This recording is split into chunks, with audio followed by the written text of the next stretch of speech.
Parasites within our nation want wealth, power, and influence. Non-parasites, that is, the majority of us who are honest people, may also want these things to a greater or lesser degree, although not exclusively, as we recognize that many other things are important in life.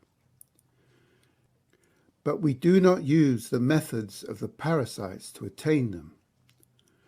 We may make wealth for our nation in one way or another. The entrepreneur, the accountant, the road sweeper all contribute to the wealth of the nation. The parasite does not create wealth. The parasite extracts wealth created by others. In nature, the parasite does the same thing, although here we are not talking about wealth, of course, but about the richness or goodness produced by non-parasites. The fluke that lives in the intestines of an animal contributes nothing to the host, but simply extracts the goodness the host manufactures. Sometimes the parasites in nature may kill the host, but this is not the intention of most of them, for they need the host to survive. To cope with the dangers the parasites present to the host, they have means of transferring to a new host, or at least having offspring that can do so. Let us pause for a moment to make an important distinction between the predator and the parasite. The predator kills a member of a species and devours them. Predators are normally few in number compared to that of their prey, so that the kills they make have little or no impact on the species overall. There are far fewer lions, for instance, than there are wildebeests. The parasite, on the other hand, does not seek the death of its prey, or rather its host. If the host does die, this is a kind of what we might call collateral damage from the parasite's point of view. Viruses are a type of parasite, and they, as all parasites, cannot exist without the host. To take the example of the influenza virus, it may kill its host, but this is rare, and mostly concerns those who are weak or in some way through old age or a depressed immune system. Mostly it just moves from one living host to another. The host reacts to the parasite by altering the way it functions to make it inhospitable to the parasite, for instance, by raising its bodily temperature. This defense comes at the cost of making the host feel temporarily ill, but that is a necessary price worth paying. We do have predators in human society as well as parasites, but whereas the predators in nature operate under the laws of nature, human predators operate according to human law. If we are going to have a free enterprise system, as we must, we have to accept that predatorial behavior is going to be part of that.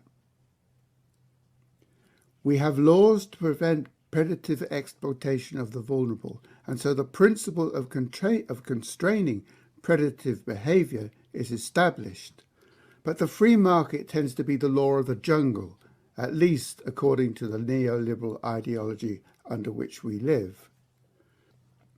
I would argue that the way we govern this predative behavior should change, but an essay on parasites is not the place to pursue this. Many illnesses that humans suffer from are caused by parasites in the form of bacteria or viruses. If we wish to confront and maybe eradicate these, we need to understand how they work. So it is with human wealth-extracting parasites within our society. We need to understand how they work so that we can make their activities illegal. The great problem we have today is that in general, the biggest parasites we suffer from engage only in legal activities. Under present law, they commit no crime. The common thief is a parasite, but their activities are already illegal. We can never eliminate theft any more than we can eliminate influenza, but we do have in place a criminal justice system that recognizes the damage caused by theft, and this limits this wealth extraction to a greater or lesser extent. Our subject here is legal wealth extraction. Its practitioners represent some of the most powerful people in the country and indeed on the planet. Some are household names. Some enjoy a highly protected, low profile. A major point of difference between human parasites and natural ones is that the former are able to quite legally extend and amplify their activities so that they accumulate vast fortunes and power. Here, let us remind ourselves of a fundamental point. You cannot amass a multi-billion-dollar fortune by normal, respectable, morally legitimate entrepreneurial activities. Such wealth can only result from some kind of skullduggery. In the case of the Russian multi-billionaire oligarchs, this was straightforward theft of state assets by insiders. But in the West, the methods of the parasites are more devious and for most of us less conspicuous in their operations. Bill Gates, for instance, grew his company Microsoft to become a virtual monopoly through a vicious campaign of eliminating the competition and came close to facing the criminal justice system. He did not turn bad when he became mega wealthy. He was always bad.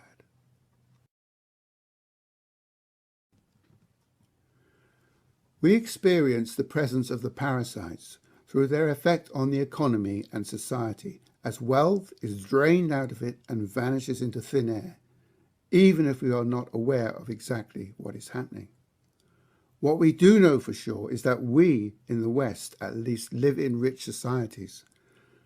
But these rich societies, where the vast majority of people become poorer and poorer and work harder and harder just to stay afloat, this is directly the result of the parasites. Another difference between human parasites and their counterparts in nature is that the former often kill the host. There are numerous examples of this happening in history, and this story is well told in Douglas Carswell's book, Progressives and Parasites, one of the few books to directly deal with this subject.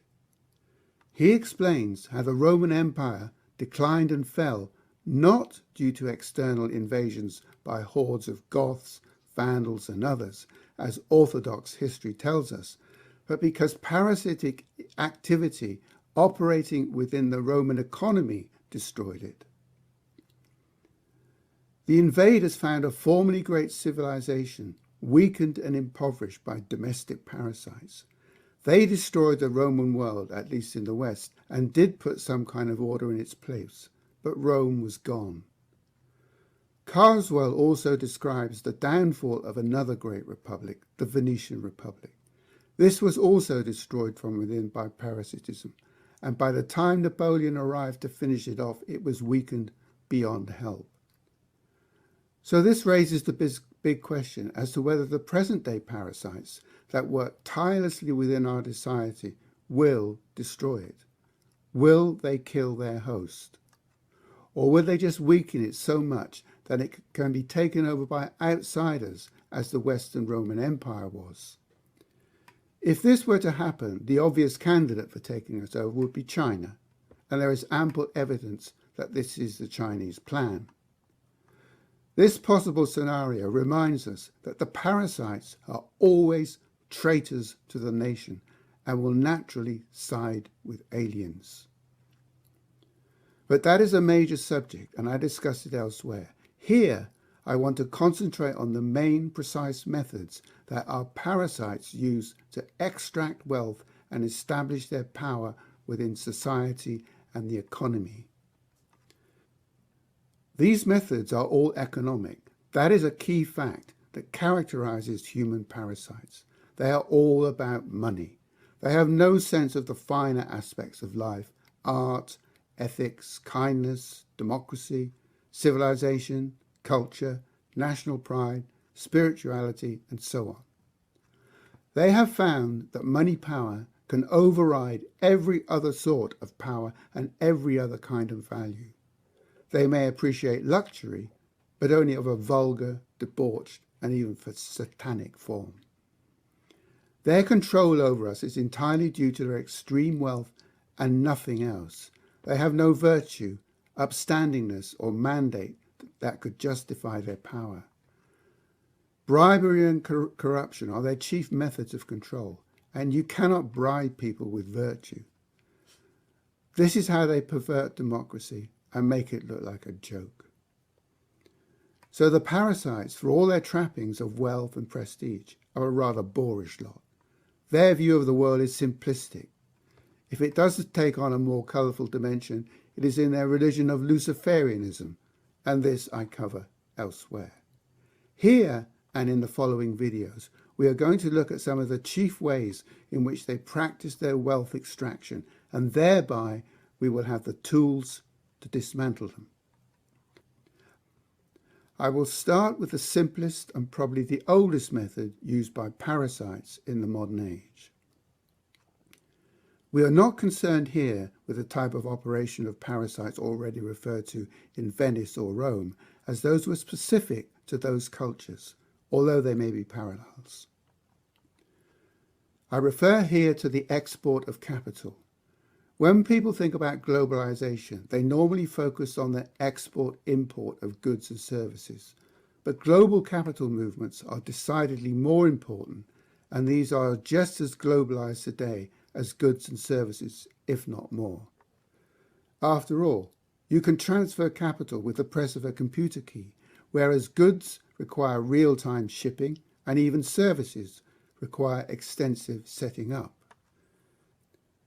The globalization of goods and services carries with it its own negative effects, and when unrestrained, it is decidedly undesirable, and when practiced by multinationals, frequently parasitic. I will discuss this later, but here I am concerned specifically with export-import of capital. This subject takes us straight away into the strong connection between parasitism and globalism. Parasites work against the interests of the nation in which they operate, and so naturally side with foreign or international interests. This is why to defeat the globalists, we have to start at home with our own domestic parasites and their agents. In Britain, most of them are British nationals. They are traitors to the nation, and many are public figures. This is why the anti-globalist movement must begin within nations and must be a series of national initiatives culminating in a revolution and a new constitution. And this is why this approach will succeed. We can undermine their source of money and therefore take their power away from them. The whole noise, rhetoric and sheer evil of the globalists will collapse as their parasitic activities are expelled from each nation. There is a long history of wealth extraction from Britain, and this goes back at least to James II, the Stuart king who was expelled by the Whig Party and replaced by William of Orange as part of the Glorious Revolution of 1688. The history books tell us how James tried to take too much power onto himself, and how he constantly flirted with Catholicism and Louis XIV, the Catholic king of France, from whom he even accepted money. These were good enough reasons for the Whigs to want shot of him, but there is another crucially important reason that is less familiar. James had a scheme to export British capital to Russia and elsewhere and profit from these investments. But this capital was needed at home to support developments in agriculture and commerce here. The export of capital is always a form of parasitism, for that capital was created at home by British work and ingenuity, all supported by the state apparatus, education, services and infrastructure. Yes, those things did exist in James's day, perhaps more than we imagine. Britain should benefit as a whole from its economic activity. Some clearly will naturally benefit more than others, but with James's scheme, he and his cronies alone would have benefited from a British resource, classic parasitism. The Whigs have faded out of most people's awareness of our history, and so their vital role in forming the nation is not appreciated. This is a pity, but it is no doubt deliberate, as they were wholly committed to the nation, and this is an attitude that our current Tory leaders wish to suppress. Not all members of the Whig Party were landed aristocrats, as is often supposed, but many of the chief ones were. Now, if your wealth and power is derived from the land, you are naturally loyal to the land. That means loyalty to the country and the nation. Unlike money capital, you cannot export the land. The idea of exporting British capital was completely alien to them, and so that was an additional reason why they could not suffer any more of King James II. James II was backing the Tory party cause, which was to allow capital flight and develop a parasitic base against the pro-nation Whigs. And incidentally, this piece of history is important to the understanding of what the Tory party is about today, because of the toxicity of the Tory name in the late 18th century. They rebranded themselves as the Conservative Party, but they are still Tories, and I never use any other word to describe them. They are all about extracting wealth by free movement of capital, and now support a whole host of new parasitic activities added to this arsenal. These I will examine in turn as we go on. To repeat, we must understand these activities so that we can eliminate them. You cannot treat a virus unless you understand how it works.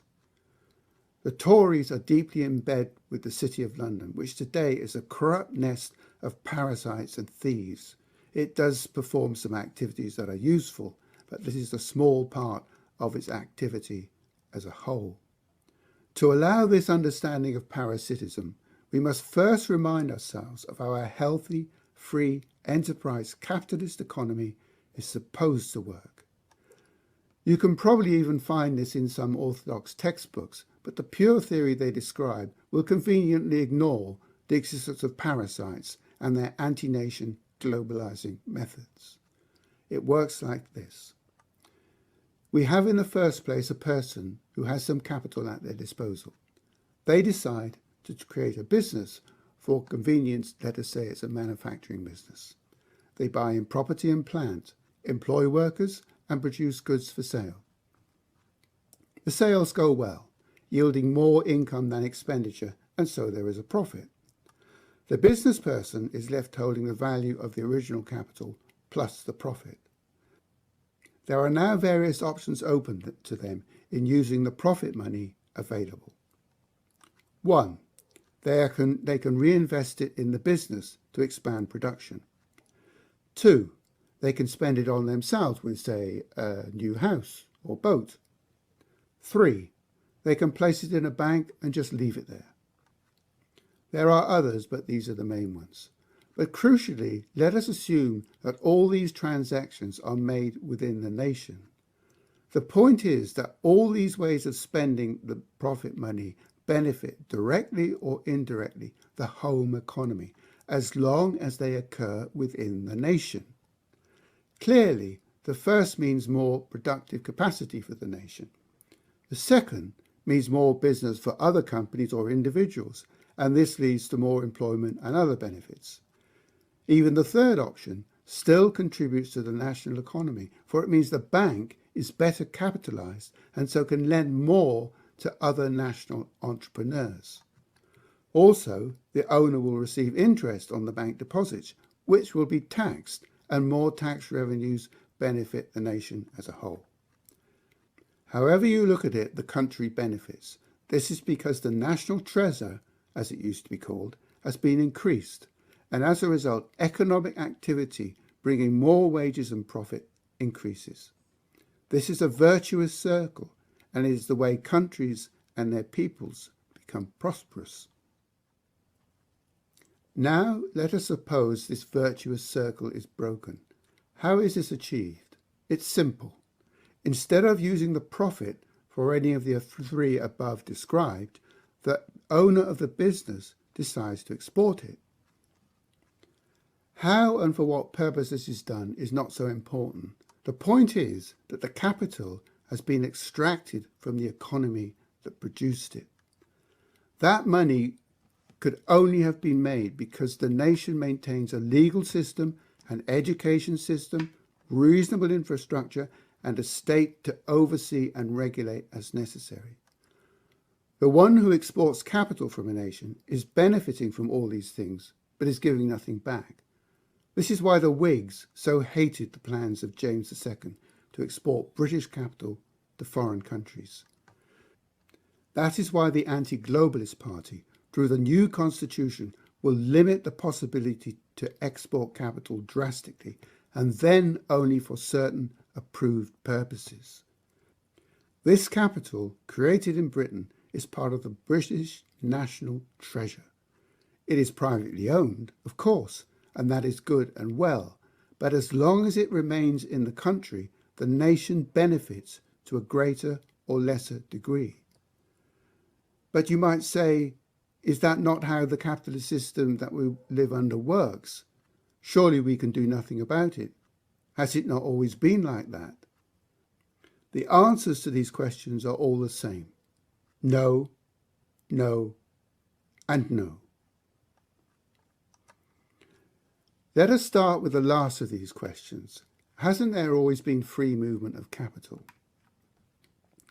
As regards Britain, the freedom to export capital has been in place with or without various conditions since the Industrial Revolution in the 18th century.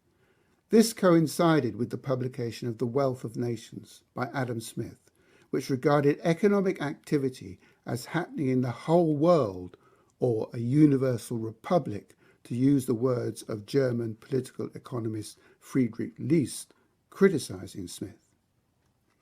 This was the revolution in economic thinking that Smith created. Until that time, there was no such subject as economics. There was only the subject of political economy.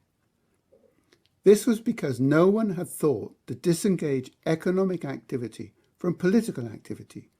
To do so would be to create a phony economic science that would claim to operate like real science, such as that of Isaac Newton. But Smith's pseudoscience was amenable to the political agenda of certain powerful elements in society, as it still is.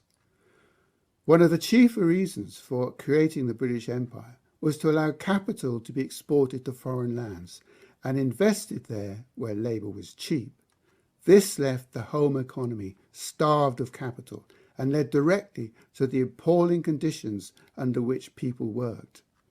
The mill owner is presented as the villain who paid a pittance to their workers to turn a profit, but this is due in great measure to the fact that the business suffered a lack of capital. Britain notoriously allowed child labour as a matter of course well into the 19th century, and this can only be put down to the same lack of capital to enable industry to develop in a civilized way. The City of London was a major participant in the directing of capital to overseas sweatshops in the colonies and still serves this function even if the countries concerned are no longer colonies. It is worth noting here that Britain invented the colonial empire. Until then, empires grew by annexing neighbouring lands and nations. The Persian, Roman, Russian, Ottoman and Austrian empires, for instance, had all grown in this way.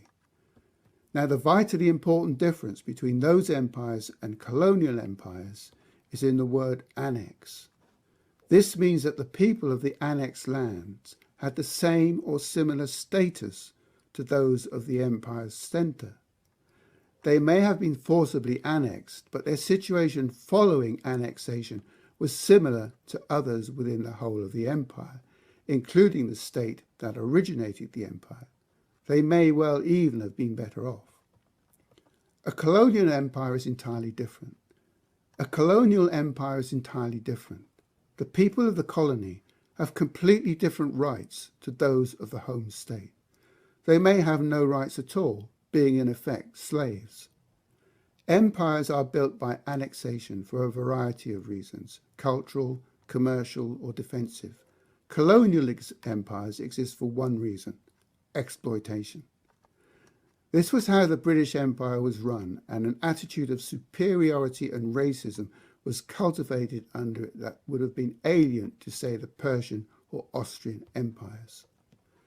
The point of this slight diversion in the discussion of empires is to bring out the point that export of capital from Britain has been a long tradition, but is also important to our wider theme because the British Empire became the initial basis for the present New World Order. That story is vital to understanding the globalists of today, and I describe that elsewhere. Certainly, the shameful decline of British industry in the 20th century, which continues today, is due to the lack of capital.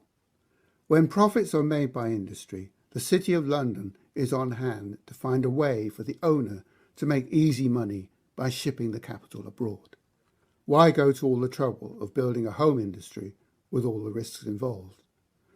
Of course, there are exceptions, and there are many excellent home-based British companies, and most of these are SMEs, that is, small and medium-sized enterprises, and these we applaud. Take a familiar recent example of a large company extracting some domestic wealth. Dyson decided to take most of his production abroad to Singapore, so depriving the country that had enabled his success the benefits of his capital. Now we should take a step back and remind ourselves that he did this partly because of the business environment he works under, both at home and internationally. This business environment is created by the government. Compare this with the German company BMW. Can you imagine BMW taking the manufacture of their cars overseas?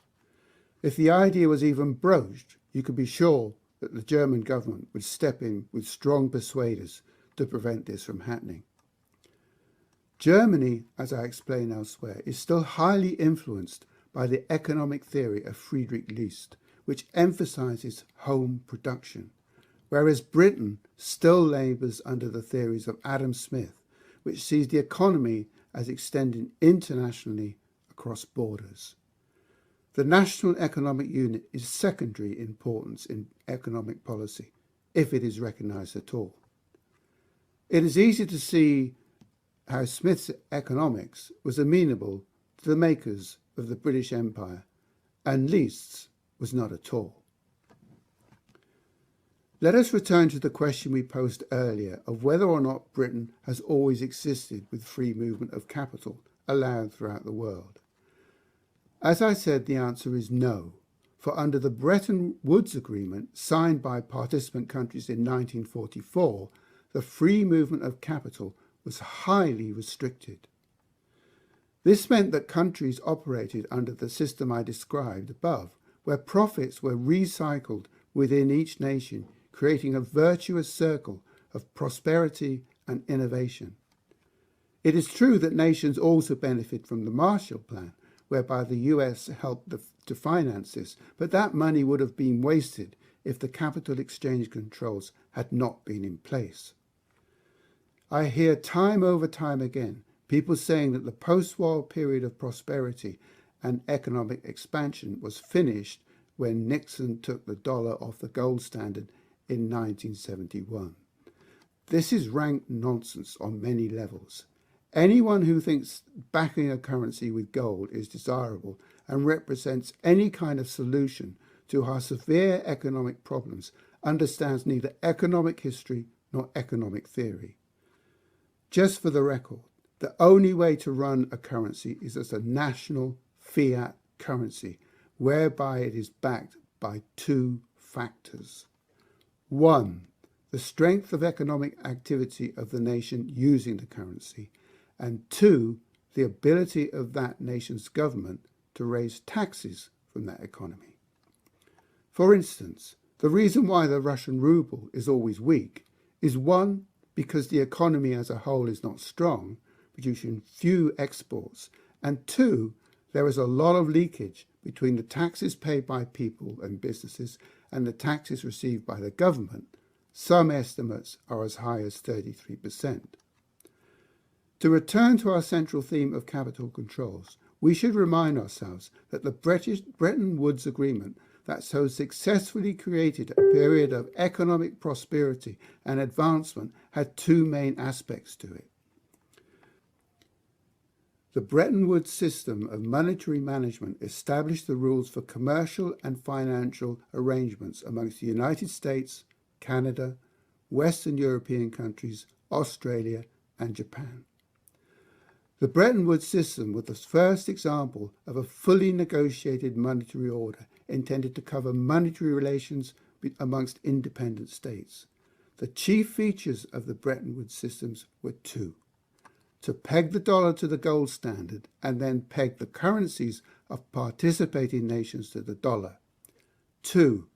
Restrict drastically capital movements between countries.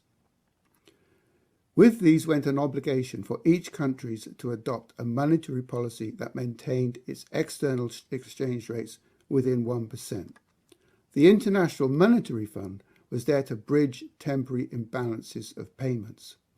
Also, there was a need to address the lack of cooperation amongst countries and to prevent competitive devaluations of the currencies. Bretton Woods did not create the IMF with all its aggressive lending to third world countries, as is often alleged. The IMF was simply there to regulate and manage the all-important system of capital controls. Those who are old enough to have lived through this system will remember Prime Minister Harold Wilson's desperate apology to the nation in 1967 when he was forced to depart from the Bretton Woods Agreement to a small degree by devaluing the pound. They may also remember that exchange controls were so forcefully implemented that at one point British people holidaying abroad had their spending money limited to £50. This last measure strictly concerns import-exports, not capital movement, but it shows the quite different attitude to foreign money movements at that time compared to today. This resulted in a golden age of capitalism during the post-war years. War-torn countries like Britain, France, and Germany were able to rebuild their economies like never before. In the economic chaos of the years immediately following World War II, the gold standard was probably necessary. But by the time Nixon took dollar off the gold standard in 1971, it had outlived its usefulness. I discussed the question of money supply and currencies elsewhere and explain why linking currencies to the value of gold is a disaster, both in theory and in practice. What was of central importance to developments around 1971 was the demise of the system of capital movement controls. Once capital could freely escape the country that created it, the parasites could set to work, and this is what they have been doing ever since. Margaret Thatcher, shortly after being elected, removed all of Britain's capital exchange controls in 1979, so definitively destroying Bretton Woods. But the system had already been undermined 10 years earlier, and for this we have to thank our friends in the city, who are always seeking ways to facilitate parasitic scams and extract wealth from the economy. During the Bretton Woods era, real working economies prospered, but finance went into decline.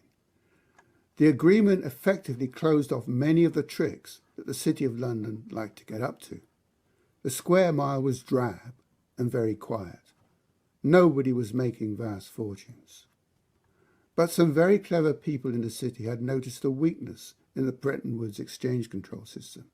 This was the fact that there were already millions of dollars in banks outside the USA. The British government, as a signatory to Bretton Woods, could have managed this and maintained the system of controls. But when has any British government not been in bed with the city? The operatives in the city dreamed up a system known as Eurodollars, whereby dollars could be traded and speculated on. This was to undermine the system of exchange controls, as the dollar was no longer solely subject to events in the real economy of the United States, as sound economics would demand. Fluctuations in the value of the dollar due to speculation undermined the whole system. The golden era came to an end.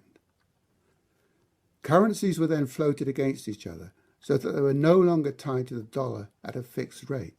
They became fiat currency, and so their value depended on the factors I have described above: economic strength of the nation and the ability of the nation to raise taxes on the economy. Floating currencies are not the problem. Indeed, as a believer in fiat currencies as the only viable solution, I also believe in the value of currencies floating against each other. The two go together.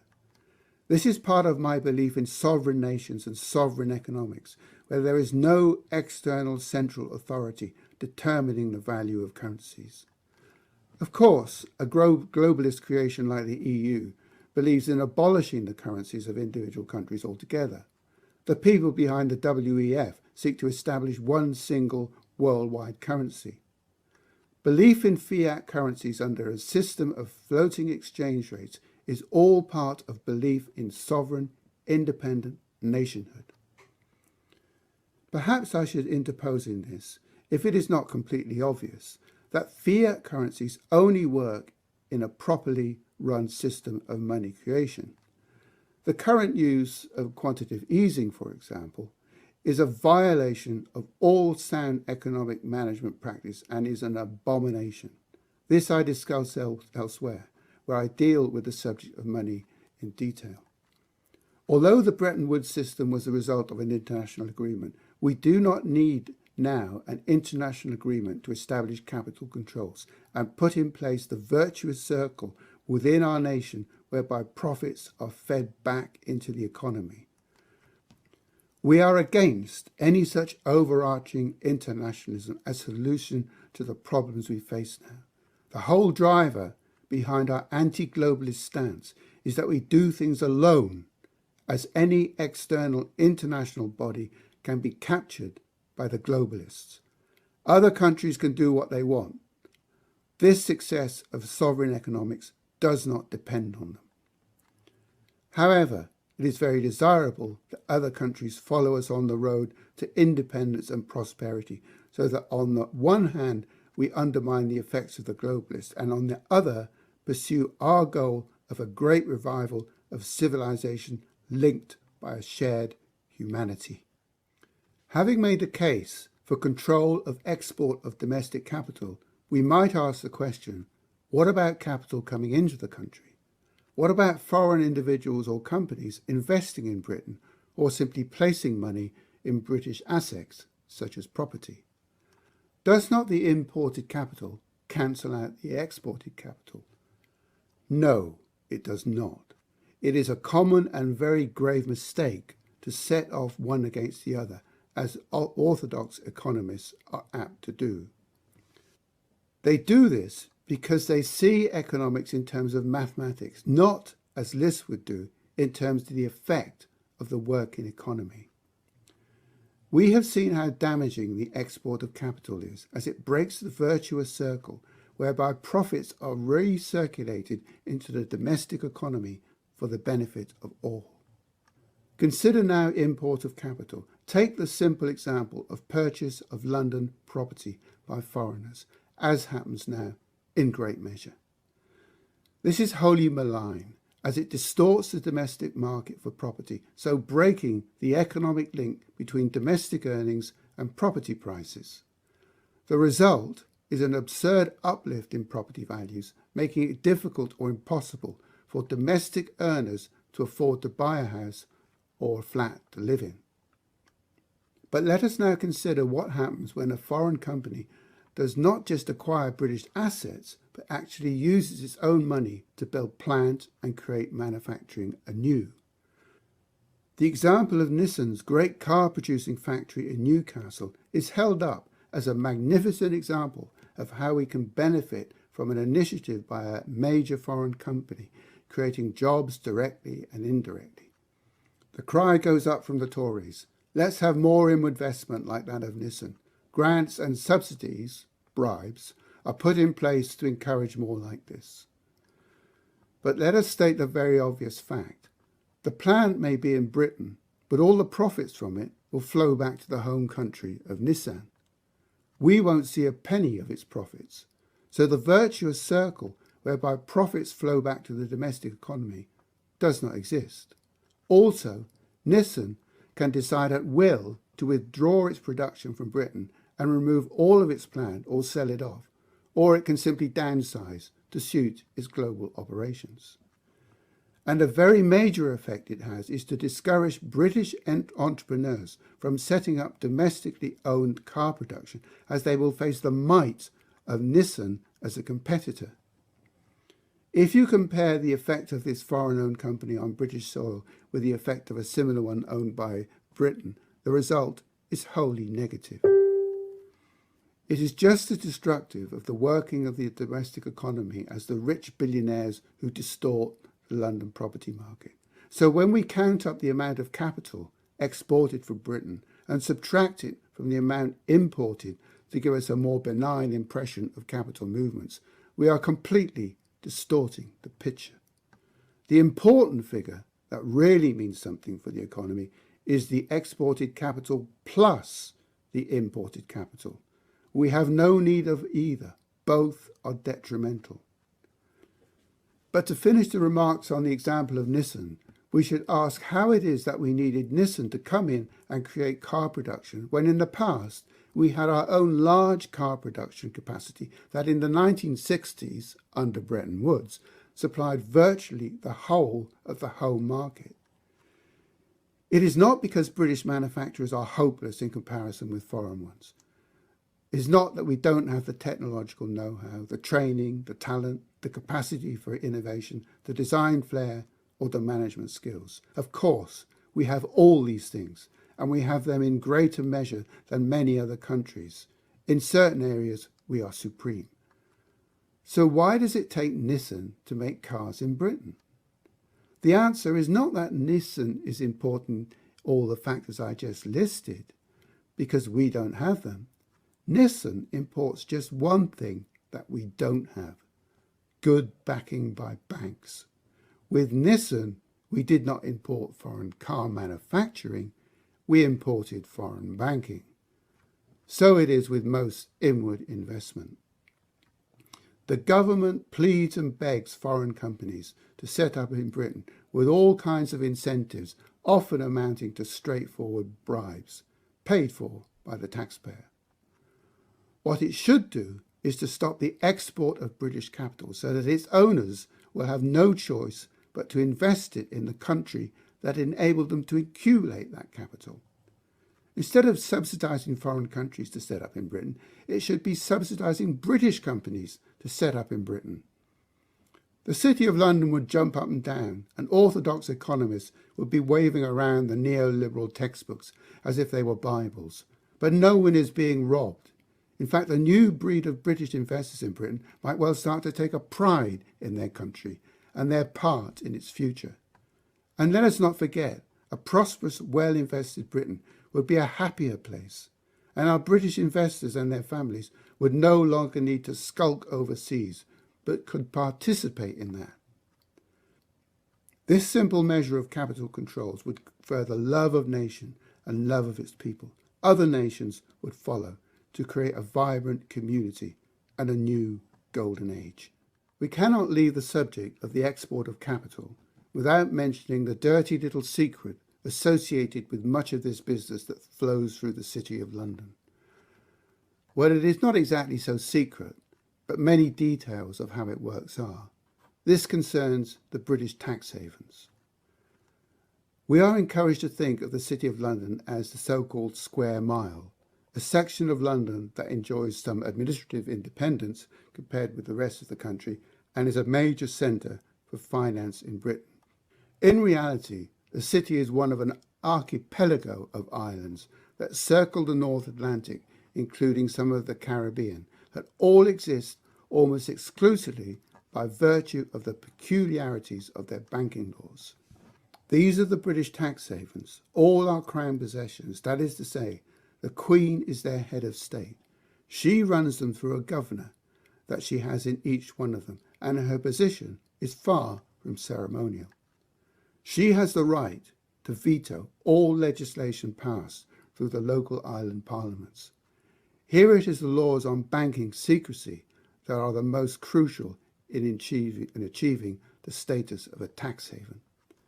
The Queen complies with this arrangement, and this is just one reason that confirms that the House of Windsor is totally implicated with the globalists. Let us be clear, the reputation of the city as a financial centre rests in great measure on its links to the tax havens, without which much of its skullduggery would not be possible. All the tax havens have laws that make it an offence carrying severe penalties for an employer of a bank to disclose any transactions that take place within the bank, even when they involve plainly illicit activities. This also means that these island banks can shelter the deposits from the eyes of the tax authorities. This is tax evasion on a grand scale. The tax havens add an extra bitter sting to the export of domestic capital from Britain, for they provide a direct deprivation of the British Exchequer of revenue that is due to it. This is theft from the British people, legitimised and facilitated by the city and the monarch.